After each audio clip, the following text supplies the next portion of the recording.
Nanu Nanu. Before he was Mrs. Doubtfire, the voice of Genie, or any other type of comedy, drama, or I don't know what have you, the late great Robin Williams was Mork from Mork. So prepare yourselves as I talk about Mork and Mindy in this TV log. This is a Big D's Entertainment Rankings and Reviews TV log. Shotspot. Greetings, my fellow YouTubers, and welcome to Big D's Entertainment Rankings and Reviews. My name is Dawber, known to as the Big D, back again with another TV log. This time I'm going to be talking about a very funny show from 45 years ago. It's a show that made Robin Williams a bit of a household name before he even became such, a big movie star. Well, and of course, I am going to respectfully dedicate this in memory of him, since it's been like over a decade since we lost him. And I think this is just one funny show, and it really was a big one.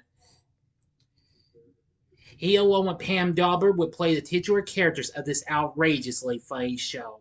So now, without further ado, I bring to you Mork and Mindy. Mork and Mindy was a hilarious sci-fi sitcom that was spun off from Happy Days, which recently celebrated its 50th anniversary this month.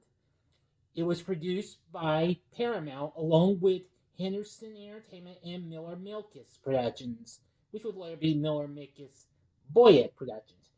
And it originally premiered in September of 1978 on ABC, which happened to be the same network that aired Happy Days, as well as its other spin-off, Laverne and Shirley. Mork and Mindy was created by Gary Marshall along with Dale McRaven and Joe Glauberg.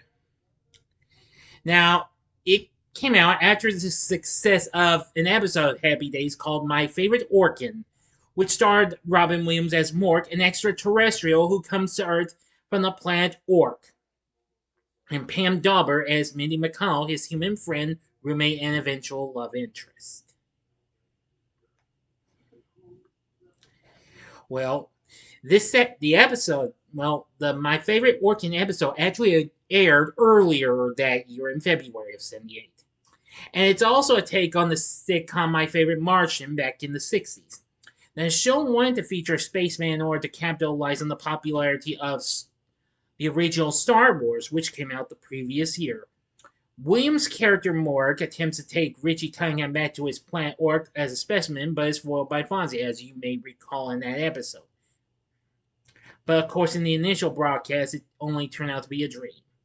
But when Mork proved popular, the syndicated version was re-edited to show Mork erasing the experience from everyone's minds. The character of Mork was played by the then unknown Robin Williams, who impressed producer Gary Marshall with his quirky comedic ability as soon as they met. Dom DeLuise and Roger Rees were offered the role as well, but both passed. Richard Lewis and Jeff Altman were considered, but when Williams was asked to take a seat at the audition, he sat on his head, and Marshall cast him on the spot, later wryly commenting that Williams was the only alien who auditioned. The show is set in Boulder, Colorado, in the then present-day late 1970s and early 1980s, as opposed to the Happy Day set of Milwaukee in the late 1950s. Mork explains to Richie that he is from the future, the 1970s.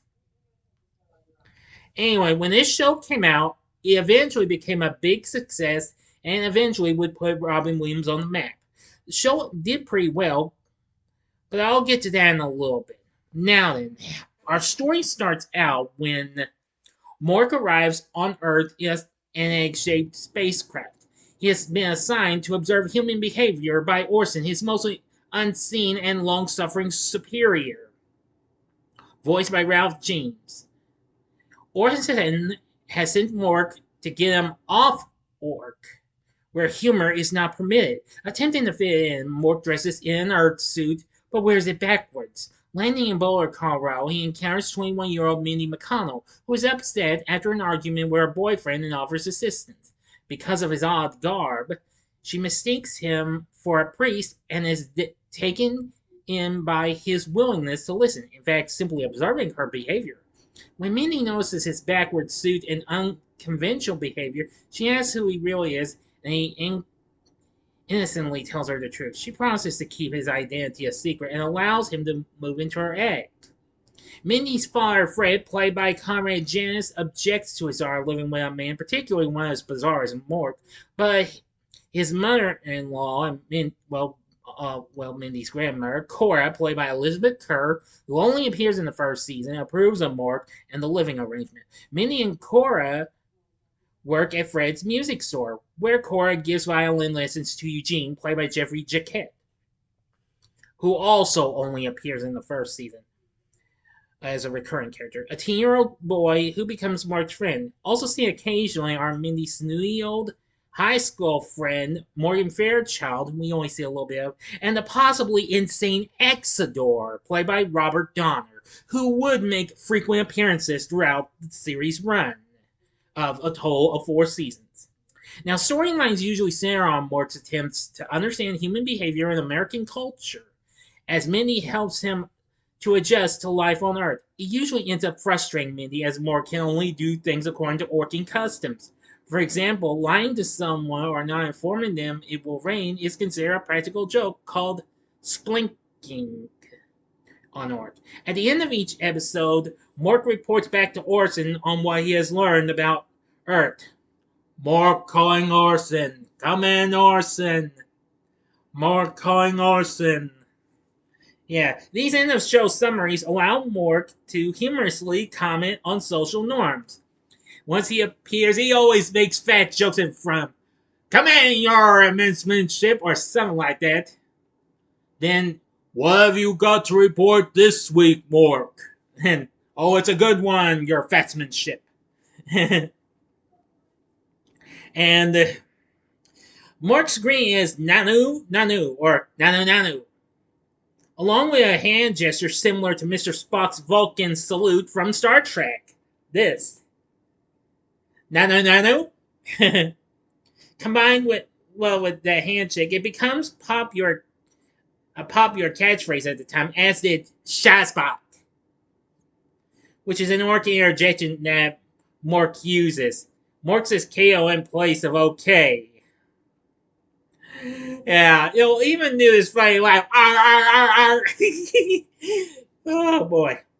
Anyway, the series was Williams' first major acting role, and scripts were shorter than on Happy Days, with notes specifying Williams will do something here, to let him improvise. And what have you. Anyway, the series was extremely popular in its first season, and it eventually made ABC one of the biggest networks at the time, where it had the top 3 shows in the Nielsen ratings, right behind Laverne and Shirley and Three's Company. This show eventually tied with its predecessor, Happy Days.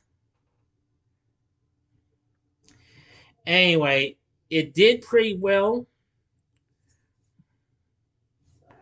and what have you. So, eventually, was done well on Thursdays, where it outrated CBS's hit The Waltons. Then they sent it to Sundays, where it replaced the original Battlestar Galactica.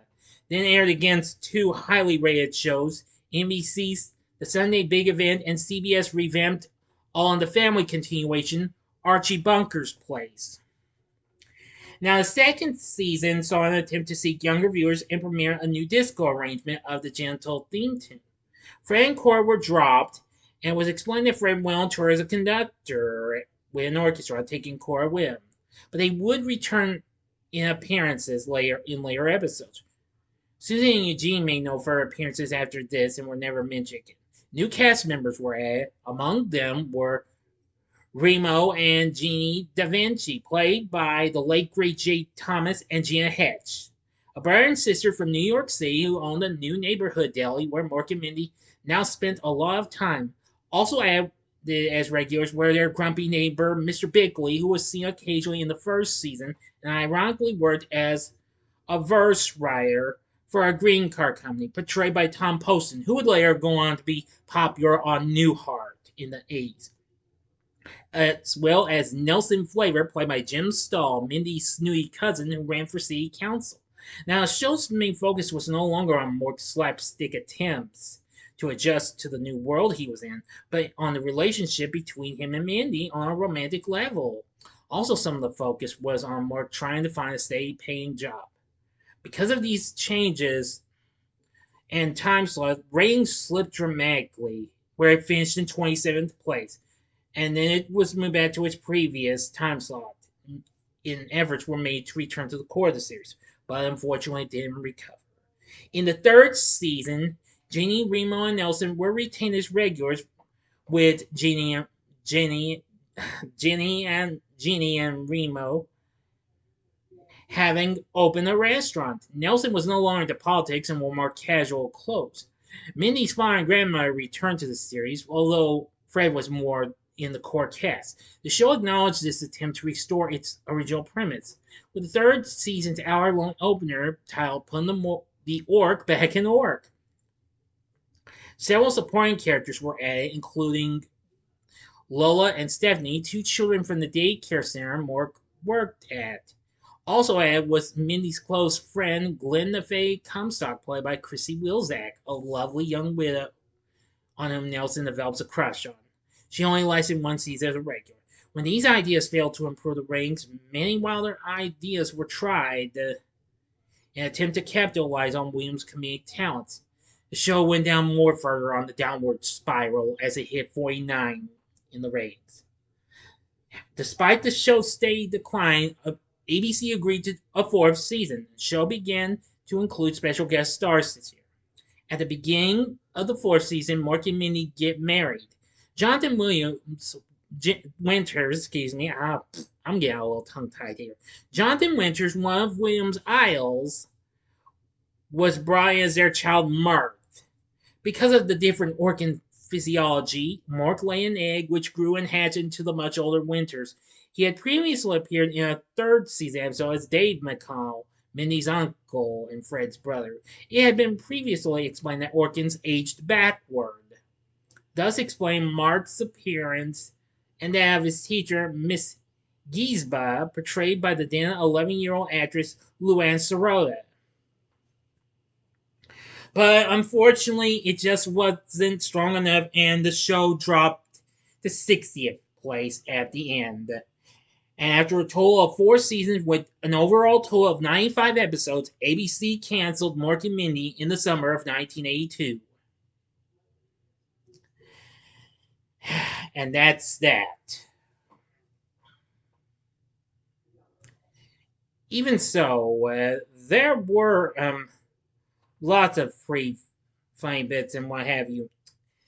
Now, Mork also appeared in an episode of a short-lived sitcom produced by the same studios, which debuted the following year, called Out of the Blue, which was considered to be another Happy Days spinoff. But that show didn't do too well, unfortunately.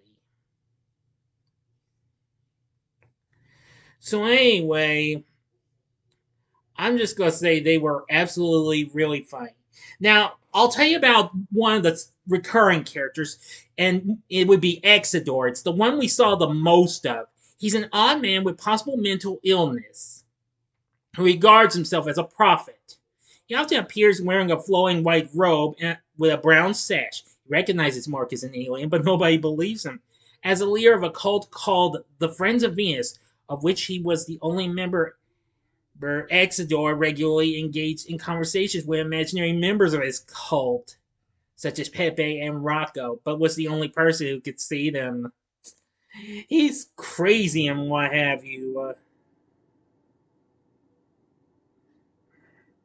I mean, and once Mark sees him, it's like, he sees him and, well, he says his name. It's like, Mark? Is that you, Mark? Yeah. Oh man, he's crazy and what have you, but I do like him though. He is probably the funniest character and what have you. Oh yeah, there was one other thing that was introduced, and that was Mork's ball of fur pet who spoke Orcan gibberish, Bebo, where its vocal effects were provided by Greg Berger.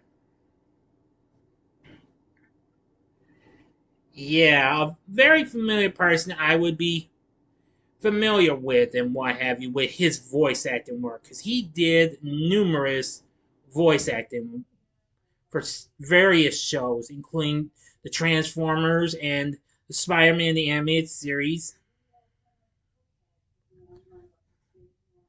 Oh boy, trying to.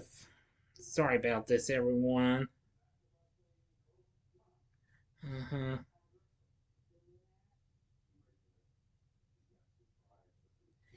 Yeah, he did all sorts of voices and what have you. Well, of course, this is a different Greg Berger though, because if I'm not mistaken, yes, checking everyone. Yeah,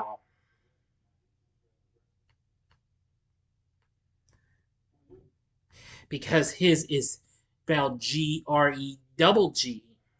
Even though there is another Greg Berger, but let's not get on the subject or anything like that. But anyway, that character was in the third season. We saw that character a little bit, but we only got to see him at the end where we see Mork does his report to Orson. After the show's cancellation and finishing with four big seasons and over 90 episodes, most stations that owned the show rested much of the year, running only in the summer, but soon it got to be shown in syndication. It would also be on Nick at Night and then on the Fox Family Channel pre Freeform.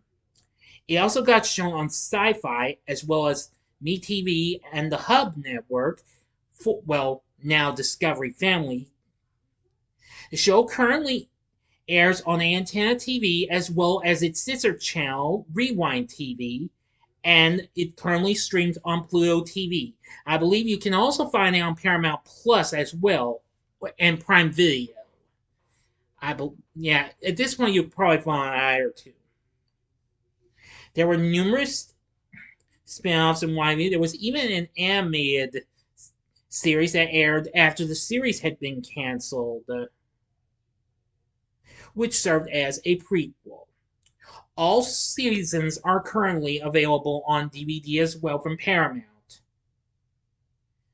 The first three seasons got released kind of quickly in waves. The first season came out in 2004, the second season came out in April 2007, and the third season followed a half a year later in November. I have those three. I don't have the fourth season, which got released, 7 years later in December 2014, and that same year, Paramount released the complete series. So anyway, now you know about this zany show and what have you. It's full of intergalactic hijinks and what have you. I absolutely love it. I think one of my favorite shows of this, favorite episodes of this, is actually from season one. This is on usually everyone's list and what have you. It's called Mork's Mixed Emotions, which is absolutely very funny and what have you. It's very crazy, and I really like him. What have you? It's just so crazy. Yeah, Mark's emotions kind of get released from him and what have you. If you haven't seen that episode, that's an episode I would recommend you check out. So anyway, yeah, give this show a watch if you've never seen it. Here, I've found a picture with most of the cast and what have you. Give me a sec.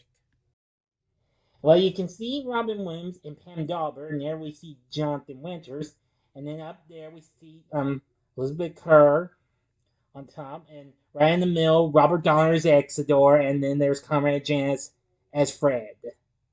Yeah, very funny.